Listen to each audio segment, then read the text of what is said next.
Cuando un padre de familia quiere enseñar a sus hijos acerca de quién es el único Dios verdadero, no solo le dirá que Dios existe, sino que también va a utilizar su testimonio para que sus hijos vean cómo el Dios verdadero opera en la vida del ser humano, porque al momento de creer en Él lo mete en un proceso de transformación donde experimenta cambios. Por ejemplo, imaginemos a un padre de familia que es muy enojón o, como decimos, es de mecha corta, porque cuando se enoja inmediatamente explota. Sin embargo, también es un esposo que se la pasa maltratando a su esposa y de igual forma a sus hijos. Pero un día, este padre enojón y que se la pasa maltratando a su familia, conoce a Jesucristo. Y a partir de ese momento, es decir, cuando tiene un encuentro personal con Jesucristo, el Señor lo mete en un proceso de transformación donde empieza a tener una relación más personal con Jesucristo y de igual forma con el único Dios verdadero, es decir, con el Padre. Y parte, mis hermanos, de los cambios que este hombre empieza a experimentar en su nueva vida en Cristo, perdón, es que esa mecha corta, que rápidamente llega a la pólvora, como que se empieza a hacer más larga, más larga, más larga. Y entonces, de repente, como que las explosiones ya no llegan tan rápida. O sea, va controlando, va controlando. Pero de igual forma, empieza a tratar a su esposa y a sus hijos con más amor. Incluso ahora lo ven leyendo la Biblia, lo ven orando y también lo ven tratando con más habilidad, más amabilidad a la gente. Y en tiempos difíciles pone toda su confianza en su Señor y Salvador. Pero también empieza a congregarse en una iglesia local y quiere que su familia lo acompañe para que ellos también conozcan al único Dios verdadero y a Jesucristo, el Salvador del mundo. Todos estos, mis hermanos, son cambios que los hijos van a empezar a ver en un padre a través del testimonio que les va a dar para que ellos conozcan al único Dios verdadero que transforma vidas. Y en este mismo sentido, mis hermanos, nuestro Señor Jesucristo, para que sus discípulos conocieran al único Dios verdadero, les dio testimonio junto con enseñanzas para que empezaran a vivir en vida eterna. Porque, como lo vimos la semana pasada, la vida eterna consiste en conocer al único Dios verdadero y a Jesucristo, a quien el Padre ha enviado.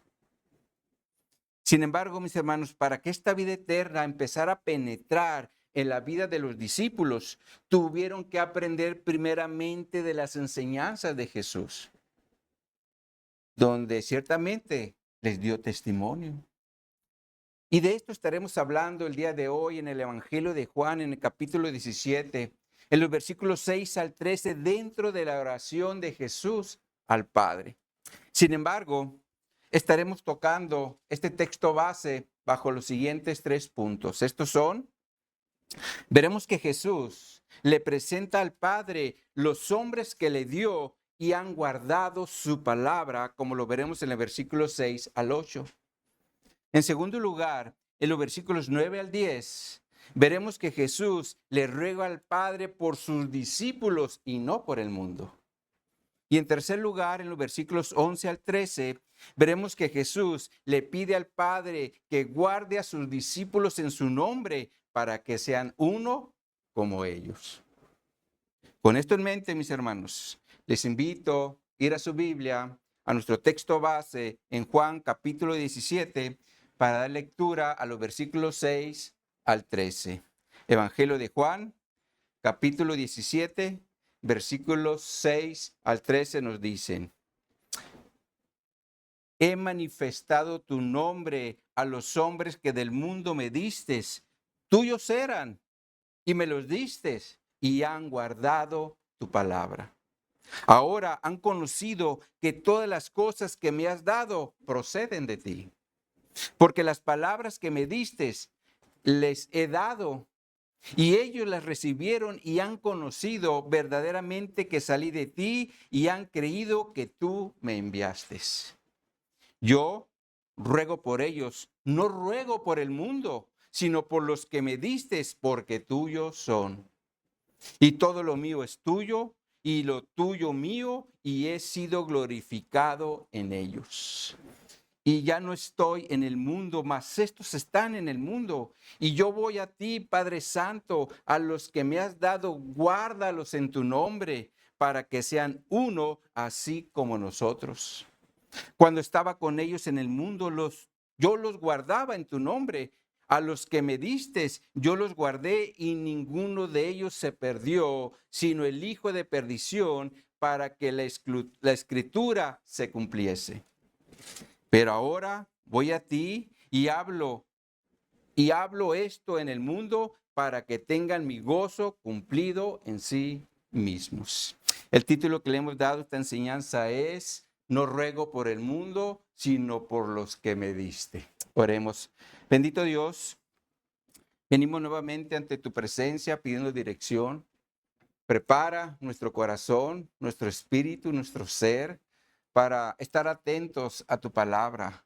Te pido, Señor, que nos edifiques, que nos ayudes a seguir adelante, mi Dios, porque estamos en el mundo, seguimos en el mundo y necesitamos seguir avanzando bajo la dirección de tu Espíritu Santo, Señor. Así que ponemos este mensaje en tus manos. Te pedimos que santifiques tu palabra y que tu palabra, Señor, nos edifique. En el nombre de Jesús te lo pido para tu gloria y para tu honra. Amén. Ahora, trayendo un poco de contexto, la semana pasada, en los primeros 6 versículos de este capítulo 17, vimos que Jesús en su oración al Padre pide primeramente por sí mismo, pero lo hace con la intención o con el propósito de glorificar al Padre a través de su obediencia, porque Jesús como hijo fue obediente a la obra que el Padre le había asignado. Y bajo esta obediencia, Jesús pide ser glorificado para que el Padre le dé la gloria que tenía antes que el mundo fuese. Sin embargo, como testimonio del cumplimiento de esta obra que el Padre le había dado, Jesús le dice al Padre en el versículo 6 del texto base: he manifestado tu nombre a los hombres que del mundo me distes. Tuyos eran y me los distes y han guardado tu palabra. Y aquí entramos a nuestro primer punto de la enseñanza, donde Jesús le presenta al Padre a aquellos hombres que le dio y que han guardado su palabra. Ahora, si ustedes observan, Jesús inicia el versículo 6 diciendo: he manifestado tu nombre. Aquí la palabra manifestado en su original se refiere a revelar, manifestar o hacer algo manifiesto o dar a conocer algo que no se conocía, en pocas palabras.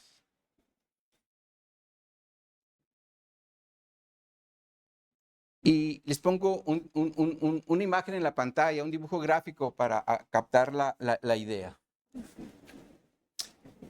Si ustedes observan, ambas semillas son muy parecidas porque tienen una forma ovalada, puntiaguda y también así como orificios, ¿verdad? Y estoy seguro, mis hermanos, que si nos presentan estas dos semillas y nos las ponen enfrente y nos dicen: dime cuál es de almendra y cuál es de durazno. Las tenemos allí, como no las conocemos muy bien, pues fácilmente diríamos: no, pues no sabemos, ¿verdad? Porque realmente no tenemos experiencia en tratar con esas semillas, sembrarlas y ver crecer el árbol y luego ver sus frutos, ¿verdad?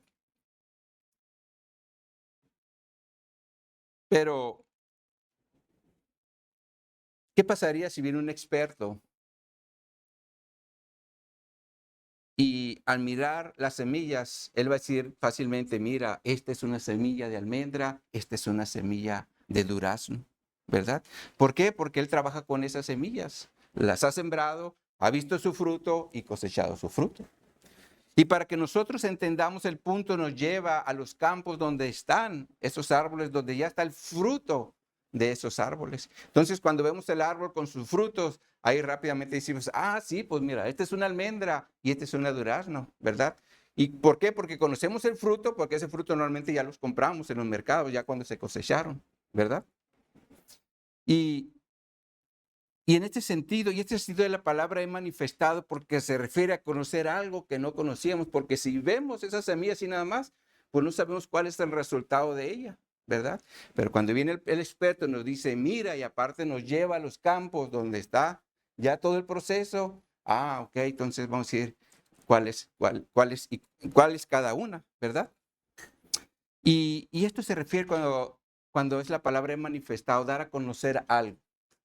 De hecho, en este mismo sentido, cuando Jesús convirtió el agua en vino en las bodas de Caná, el apóstol el apóstol Juan dice en Juan 2:11, este principio de señales hizo Jesús en Caná de Galilea y manifestó su gloria y sus discípulos creyeron en él.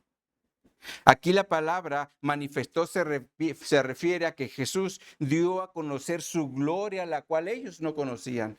La manifestó para que ellos la conocieran. Y como ahora la conocieron, es que creyeron en él. Se dieron cuenta quién era realmente Jesús. De hecho, la versión Palabra de Dios para Todos traduce el versículo de la siguiente forma. Se lo vamos a poner en la pantalla. Juan 2:11. Dice esta traducción, este fue el primero de los milagros que Jesús hizo, sucedió en Caná de Galilea, así mostró su grandeza y sus seguidores creyeron en él. Lo cual quiere decir que Jesús a través de este gran milagro manifestó su gloria o su grandeza, como dice esta traducción, la cual nadie conocía, pero cuando la conocieron, sobre todo los discípulos, creyeron en él.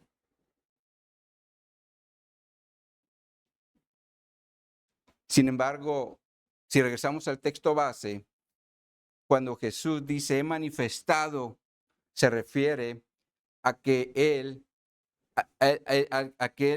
ha manifestado algo a los hombres, y lo que dice que ha manifestado a los hombres es su nombre.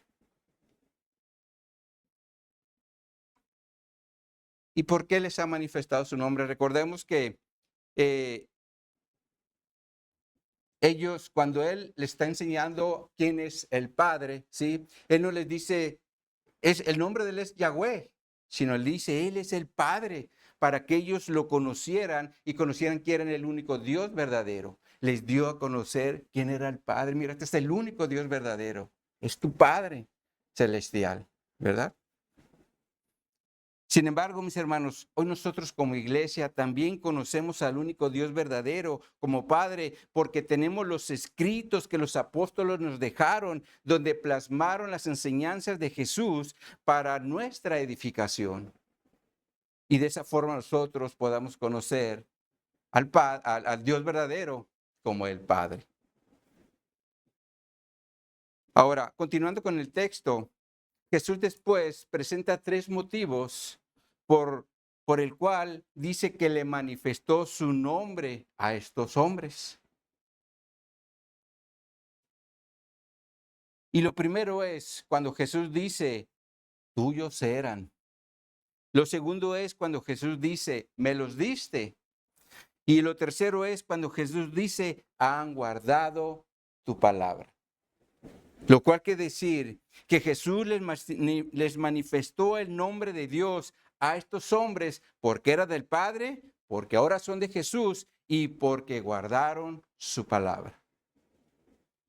Y de igual forma, mis hermanos, hoy en día lo que somos hijos de Dios por medio de la obra de Jesucristo y enseñanzas que tenemos de Cristo, también somos del Padre, también somos de Jesús y por lo tanto debemos guardar su palabra, como lo hicieron los apóstoles. Y esto, mis hermanos, es un gran desafío que tenemos como iglesia, el guardar su palabra. Porque los primeros dos motivos los abrazamos por fe, ya que creemos que somos del Padre, ya que creemos que somos de Jesucristo. Pero el guardar su palabra es aquí donde está nuestro gran desafío como iglesia. Porque guardar su palabra se refiere a ponerla por obra en el diario vivir. De hecho, por ese motivo, Santiago dijo lo siguiente en Santiago 1, se lo vamos a poner en la pantalla. Santiago 1, 21 al 24, nos dice: por lo cual, desechando toda inmundicia y la abundancia de malicia, recibid con mansedumbre la palabra implantada, la cual puede salvar vuestras almas. Pero sed hacedores de la palabra y no tan solamente oidores, engañándoos a vosotros mismos. Porque si alguno es oidor de la palabra, pero no hacedor de ella, este es semejante al hombre que considera en un espejo su rostro y natural, porque él se considera a sí mismo, se va y luego olvida cómo era. Es claro, mis hermanos, que si somos hijos de Dios y somos de Jesús, debemos ser hacedores de la palabra y no tan solamente oidores. Porque el que es solamente un oidor, después de escuchar la palabra de Dios, se va y se olvida de ella.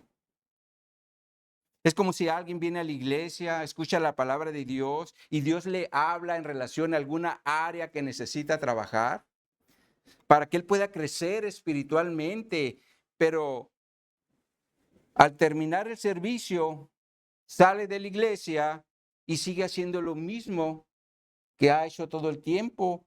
Y por lo tanto, esto sería como si Dios no le hubiera hablado. Oyó el mensaje de Dios, pero se olvidó de él, como si no le hubiera hablado el Señor.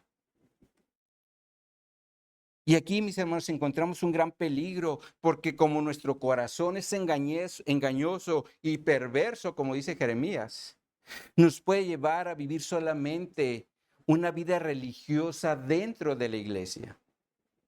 Porque venimos a la iglesia, cantamos las alabanzas, incluso ofrendamos, pero salimos del servicio y seguimos viviendo la vida como impíos. Eso es lo que pasa con los religiosos que se meten o que están en las iglesias. Solo una vida religiosa, no hay transformación.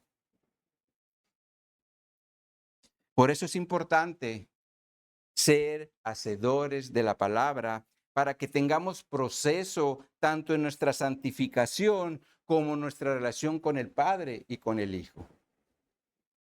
Como fue el caso de los discípulos de Jesús, porque ellos guardaron o pusieron por obra su palabra, es decir, la palabra que recibieron de Jesús. Y esto se refiere a Jesús cuando dijo, y han guardado tu palabra. Cuando está diciendo al Padre, y han guardado tu palabra. Ahora, bajo este contexto, Jesús continúa diciendo en el versículo 7, ahora han conocido que todas las cosas que me has dado proceden de ti. Ahora, ¿cuáles son estas cosas que los discípulos han conocido? Estas son, mis hermanos, las que el Padre le había dado a Jesús para que se las enseñara a sus discípulos. Y aquí estamos hablando ya de una doctrina. En este sentido, cuando los judíos se maravillaron de Jesús, se preguntaban, ¿cómo sabe este letras sin haber estudiado? Como se menciona en Juan 7:16, se decía, oye, yo no lo he visto que se vaya al templo, que esté bajo un rabino, pero fíjense todo lo que sabe, ¿de dónde agarró ese conocimiento? Y Jesús le responde en el versículo 17, mi doctrina no es mía, sino de aquel que me envió. Entonces, claro que Jesús enseñaba lo que el Padre le había dado para compartir, como fue el caso de la vida eterna que vimos en el contexto. Por eso Jesús continúa diciendo en el versículo 8 del texto base, porque las palabras que me diste les he dado y ellos las recibieron y han conocido verdaderamente que salí de ti y han creído que tú me enviaste. Jesús aquí nuevamente afirma que les ha dado a sus discípulos las palabras que el Padre le había dado. Y son las que sus discípulos recibieron, pero no solo las recibieron, sino que también las creyeron. Y este es un punto muy importante, mis hermanos, porque si una persona no cree cuando le compartimos el mensaje del Evangelio, su condición espiritual seguirá en muerte. Y por lo tanto no entrará en el proceso de transformación donde Dios mete a los que son sus hijos. Sin embargo, aquí también es importante entender que si una persona, después de recibir el mensaje del Evangelio que le compartimos, no cree, esa ya no será nuestra responsabilidad. Porque nuestra responsabilidad como iglesia llega hasta el momento que le compartimos el Evangelio a una persona y de allí en adelante la obra es de Dios. De hecho, por ese motivo, cuando el apóstol Pablo está tocando el tema de la elección en Romanos 9, dice lo siguiente en los versículos 15 y 16. Pues a Moisés dice, tendré misericordia del que yo tenga misericordia y me compadeceré del que yo me compadezca. Así que no depende del que quiere ni del que corre, sino de Dios que tiene misericordia. Y por lo tanto, mis hermanos, si una persona no cree, esto ya no va a depender de nosotros, sino de Dios y de su misericordia. Porque la obra es de Dios y no es de nosotros, ya que nosotros solo seremos un instrumento de Dios en sus manos para compartir su palabra. De hecho, Jesús también en su oración al Padre menciona a Judas, uno de los discípulos que anduvieron con él, el cual no creyó, por ese motivo entregó a Jesús. Y esto nos enseña, mis hermanos, que no siempre la gente va a creer en el mensaje del Evangelio. Pero si cree, va a ser porque Dios hizo la obra en su vida. Y en estos casos, cuando pase eso, hay que discipularlos para enseñarles las doctrinas básicas del Evangelio y de esa forma conozcan al único Dios verdadero y a Jesucristo enviado por el Padre. Si compartimos, lo aceptan, hay que discipularlos, hay que darles doctrina. Y de esa forma, mis hermanos, ellos van a poder empezar a vivir en la vida eterna y en la transformación que el Padre lo mete con la ayuda del Espíritu Santo. Pero el punto es, mis hermanos, que los discípulos de Jesús recibieron la palabra y la creyeron, como Jesús lo está mencionando en el versículo 8 del texto base. Miren cómo lo traduce la Nueva Traducción Viviente, el versículo 8. Se los ponemos en la pantalla. Dice esta traducción: porque les he transmitido el mensaje que me diste. Ellos aceptaron el mensaje y saben que proviene de ti y han creído que tú me enviaste. Entonces es claro, mis hermanos, que Jesús transmitió el mensaje que recibió del Padre a sus discípulos y como ellos lo oyeron, también lo creyeron. Y como lo creyeron, supieron y conocieron que Jesús provenía del Padre. Por eso el texto dice, han conocido que verdaderamente salí de ti. Señor, le dio su palabra, lo entendieron y lo creyeron. Por eso ellos han conocido que verdaderamente Jesús salió del Padre. Y esto, mis hermanos, también es parte del proceso de transformación, porque lo oyeron y lo creyeron. Ya cuando lo creen, ya es cuando entras en ese cambio, en ese proceso de transformación. Ahora, pasando al versículo 9, Jesús continúa su oración al Padre diciendo, yo ruego por ellos, no ruego por el mundo, sino por los que me diste, porque tuyos son. Y aquí entramos a nuestro segundo punto de la enseñanza, donde Jesús ruega al Padre por sus discípulos y no por el mundo. Sin embargo, mis hermanos, aquí les hago una pregunta. Como cristianos, ¿debemos orar por el mundo o no lo debemos de hacer? Porque si observan, Jesús aquí dice que no lo hizo. ¿Qué piensan al respecto?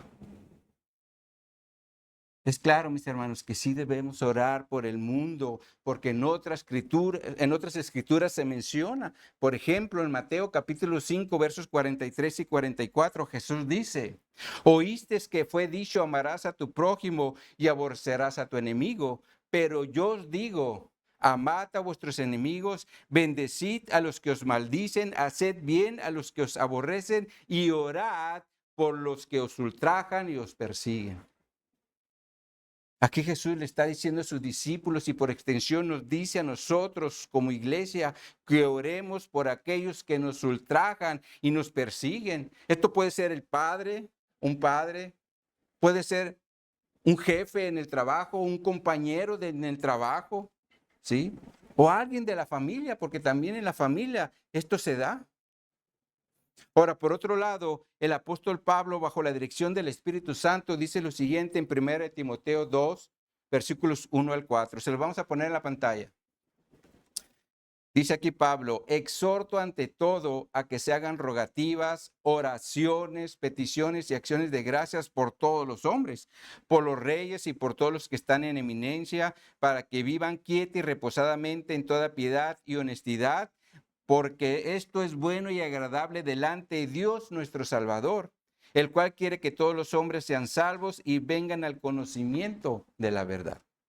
Esta escritura, mis hermanos, también nos enseña que Dios quiere que oremos por todos los hombres, empezando por los que están en eminencia, como era el caso de los reyes y nuestro caso por nuestros gobernantes, ya que esto es bueno y agradable delante de Dios nuestro Salvador, dice el texto.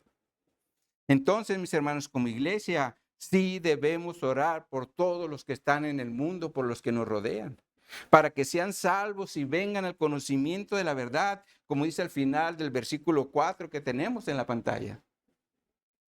Ahora, comento esto porque como iglesia es importante que siempre veamos los textos en su contexto para que no tengamos malas interpretaciones o no vayamos a caer en malas interpretaciones, como es el caso de la oración que Jesús nos está presentando aquí en el texto base. Porque Jesús aquí está haciendo una oración muy específica por sus discípulos. Por eso Jesús dice, no ruego por el mundo, sino por los que me diste. Es una oración específica que está presentando.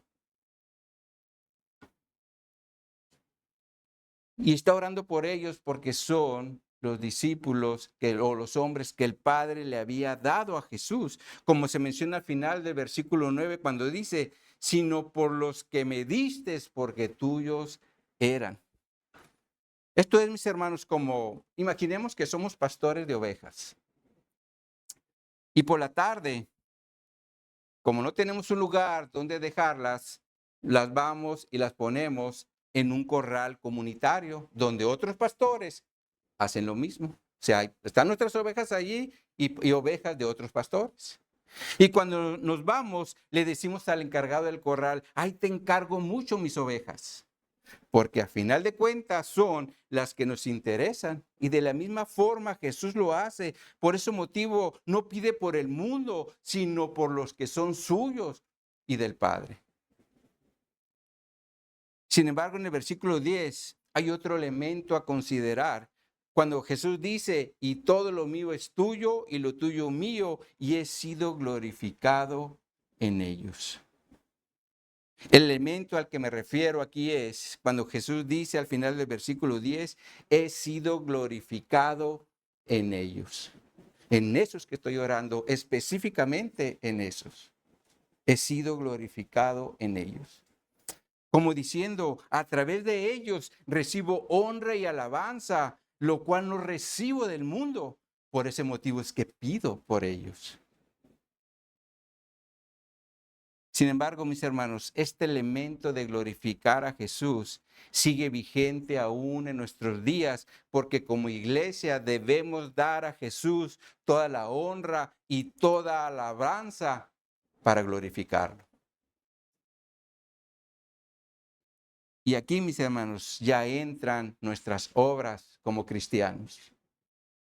Porque si hacemos cosas malas, que van en contra de la palabra de Dios, no le daremos honra o alabanza a nuestro Señor Jesucristo, sino todo lo contrario.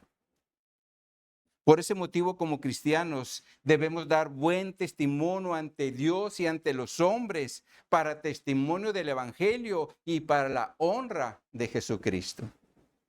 En este mismo sentido, el apóstol Pablo, cuando está presentando su defensa ante el gobernador Félix, dice lo siguiente en Hechos capítulo 24. Se los vamos a poner en la pantalla. Versículos 24.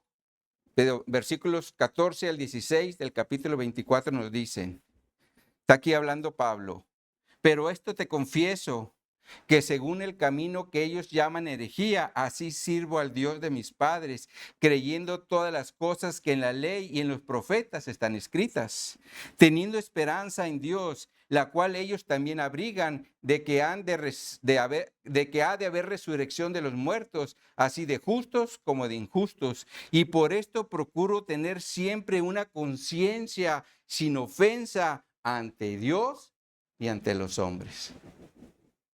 Aquí Pablo habla de tener una buena conciencia que no ofenda a Dios ni a los hombres.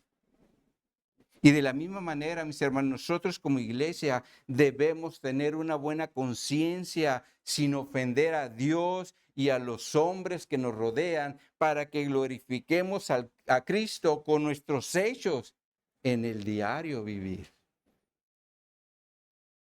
La pregunta aquí es, ¿somos conscientes de esto? ¿Somos conscientes de esto o pensamos que esto es para otros? Si somos cristianos, nos debe quedar bien en claro que esto es para nosotros, porque debemos honrar a Cristo en todo lo que hagamos en el día a día. Cuando estamos con la esposa, cuando estamos con los hijos, cuando estamos con los compañeros de trabajo o en la escuela, incluso cuando estamos solos. Porque siempre estamos ante la presencia de Dios. Pero sobre todo, mis hermanos, porque ya no somos del mundo, aunque estemos en el mundo. Así que, mis hermanos, busquemos en todo momento glorificar a Cristo con nuestros hechos, para la gloria y honra del Señor. Amén. Pasemos ahora a nuestro tercer punto, donde Jesús le pide al Padre que guarde a sus discípulos en su nombre para que sean unos como Él lo es con el Padre. Dice el versículo 11, y ya no estoy en el mundo, mas estos están en el mundo. Y yo voy a ti, Padre Santo, a los que me has dado, guárdalos en tu nombre para que sean uno así como nosotros. Cuando un cristiano, mis hermanos, trabaja en un ambiente donde hay mucha mala influencia, por ejemplo, compañeros de trabajo que mienten sin problemas, compañeros de trabajo que se la pasan hablando mal de otros, o compañeros de trabajo que hacen cosas incorrectas a espaldas del jefe. Y por lo tanto, como cristianos, tendremos que aprender a navegar con esas malas influencias, pero sin abrazarlas. Porque si ellos mienten, nosotros no debemos de hacerlo. Si ellos hablan mal de sus compañeros, nosotros no debemos de hacerlo. Y si ellos hacen cosas incorrectas a espaldas del jefe, nosotros debemos buscar en todo momento hacer lo correcto, porque nosotros no somos como ellos.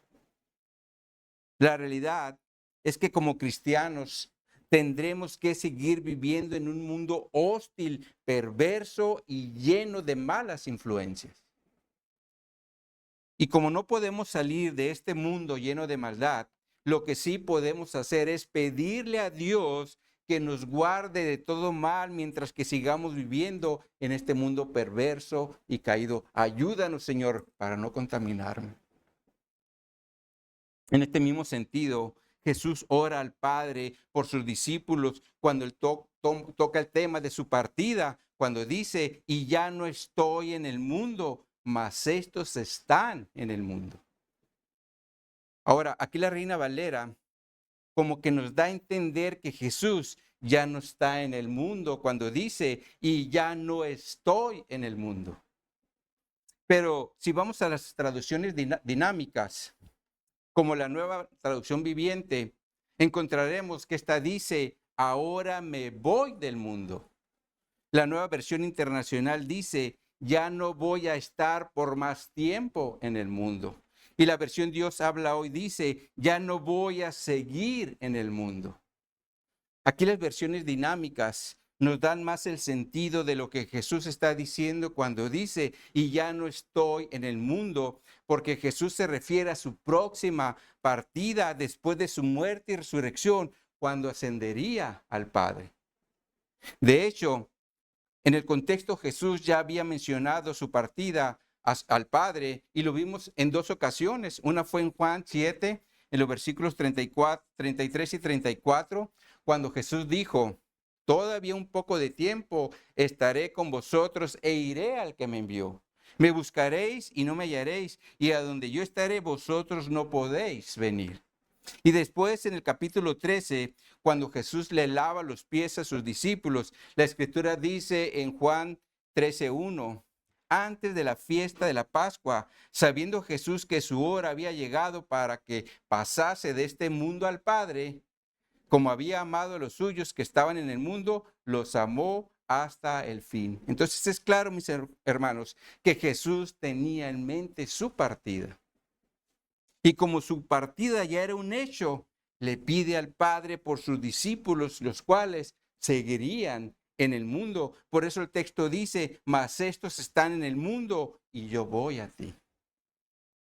Y como los discípulos se quedarían en el mundo, Jesús en su oración al Padre le dice, Padre Santo, a los que me has dado, guárdalos en tu nombre para que sean uno así como nosotros. Ahora, si observan, Jesús está pidiendo al menos dos cosas en esta oración al Padre. Lo primero es cuando dice, guárdalos en tu nombre. Y lo segundo es cuando dice, para que sean uno, así como nosotros. Ahora, en relación a la petición, guárdalos en tu nombre. Aquí la palabra guárdalo se refiere a mantener una posición o un estado determinado.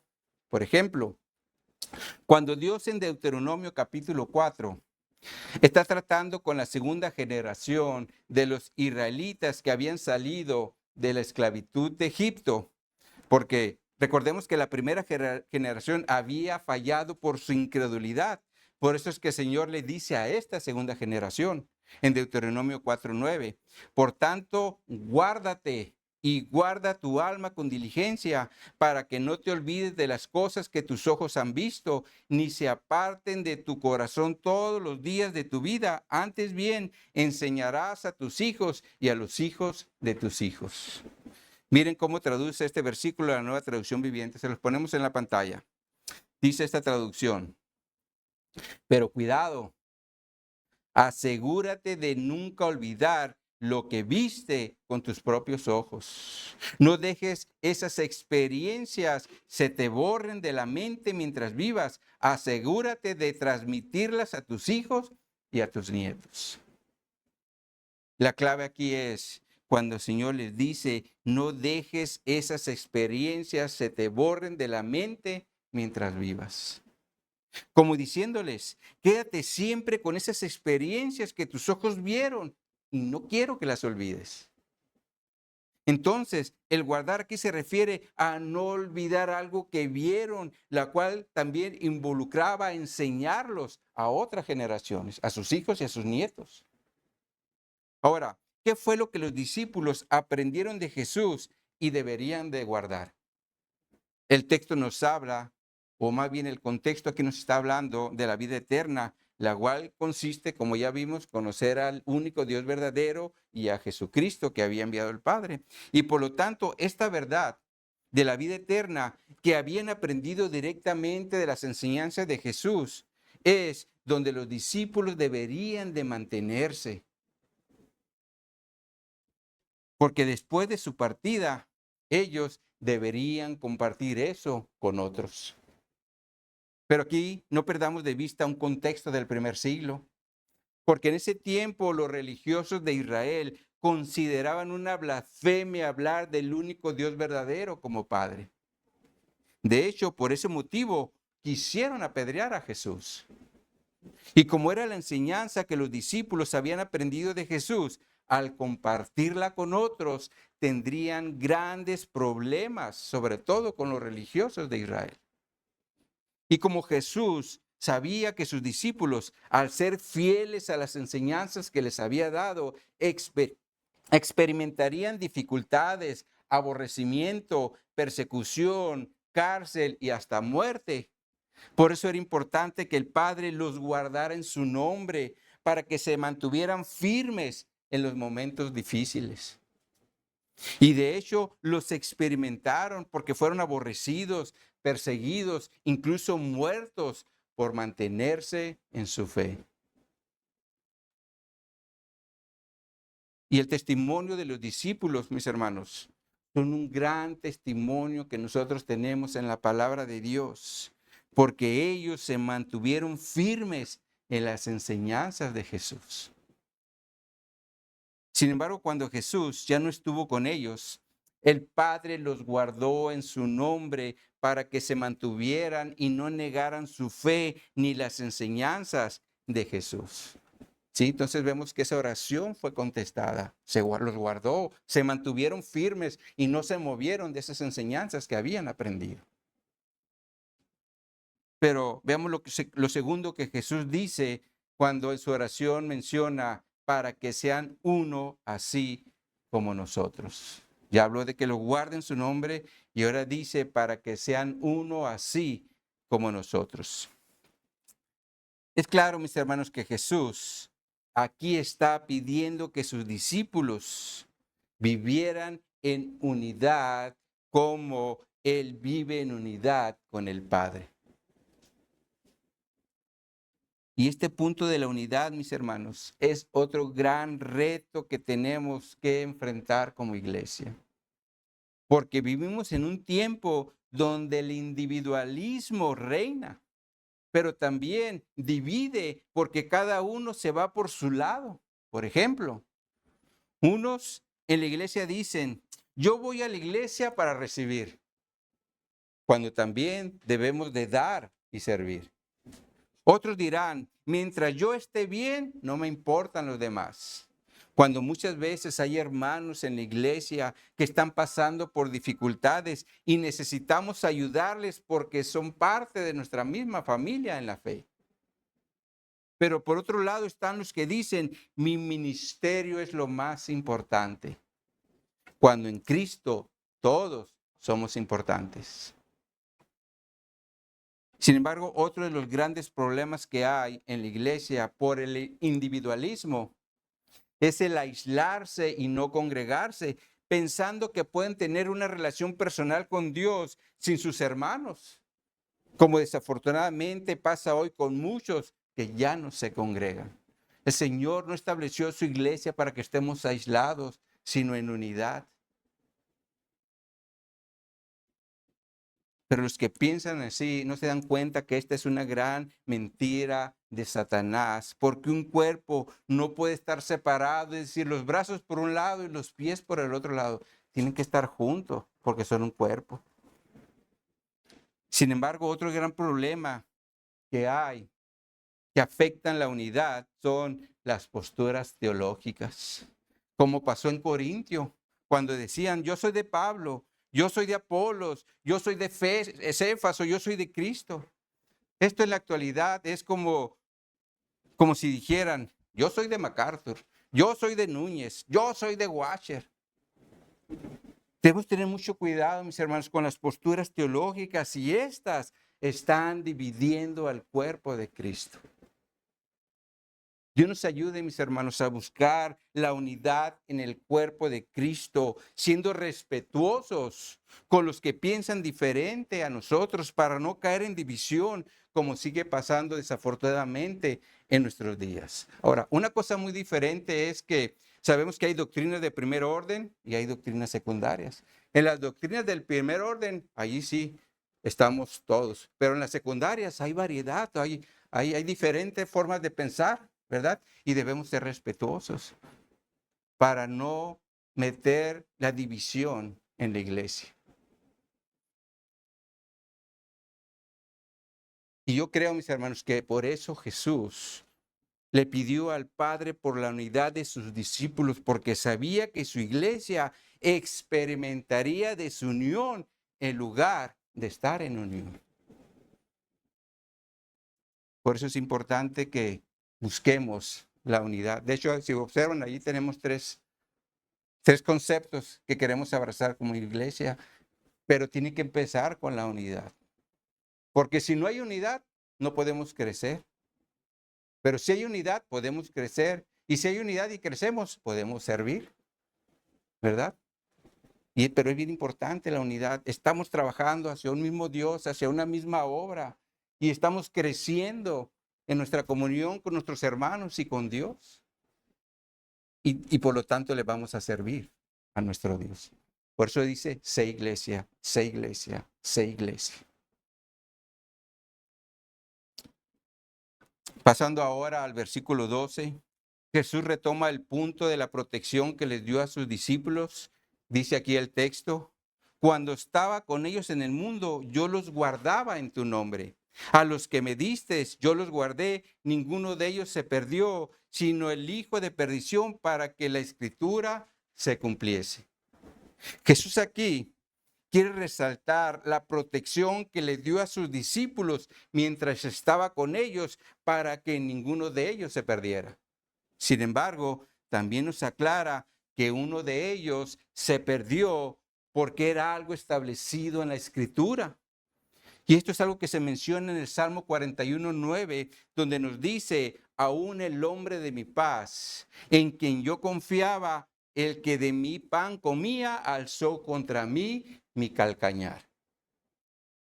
Y sabemos que este hombre es Judas Iscariote, porque fue el que le dio cumplimiento a esta escritura al entregarlo a los principales sacerdotes, como se menciona en Mateo 26:14. Sin embargo, por otro lado, Jesús también quería afirmar que los que el Padre le dio, Él los guardó para que no se perdieran. Y aquí entramos todos nosotros porque en Cristo estamos seguros.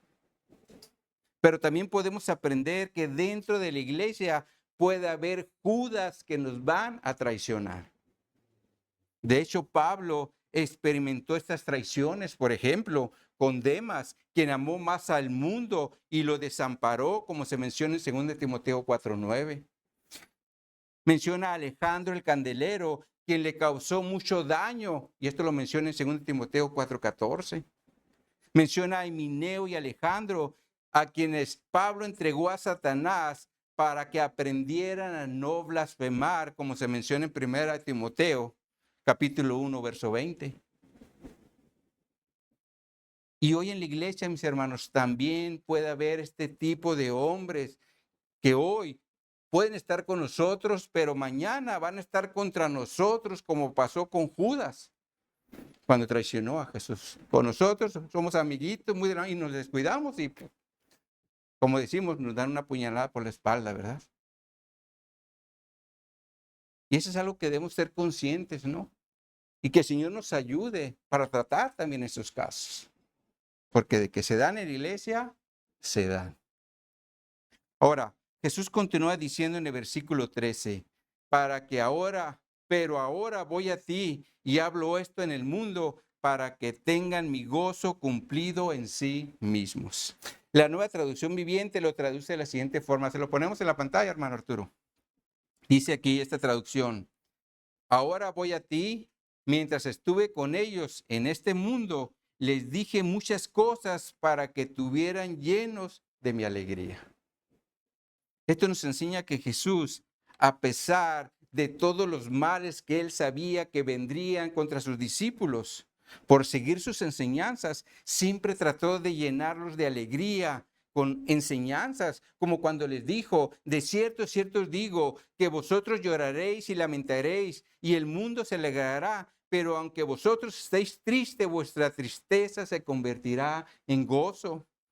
Y vimos que esa tristeza se convirtió en gozo cuando ellos vieron a Jesús resucitado de los muertos. Cayeron en gozo. Ustedes van a estar con gozo.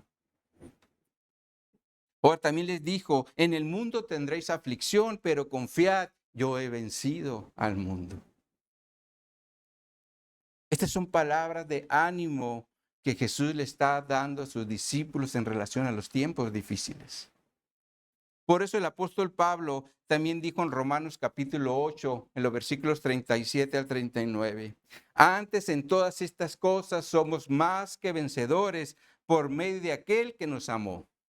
Por lo cual estoy seguro que ni la muerte, ni la vida, ni ángeles, ni principados, ni potestades, ni lo presente, ni lo porvenir, ni lo alto, ni lo profundo, ni ninguna otra cosa creada nos podrá separar del amor de Dios que es en Cristo Jesús, Señor nuestro.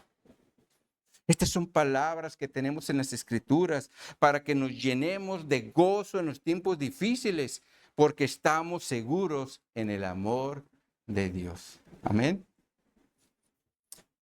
Entonces, mis hermanos, como conclusión a lo que miramos el día de hoy, salgamos de este lugar considerando al menos los siguientes 3 puntos. En primer lugar, como cristianos, debemos siempre guardar la palabra de Dios en nuestro corazón, pero debemos ponerla por obra, es decir, obedecerla.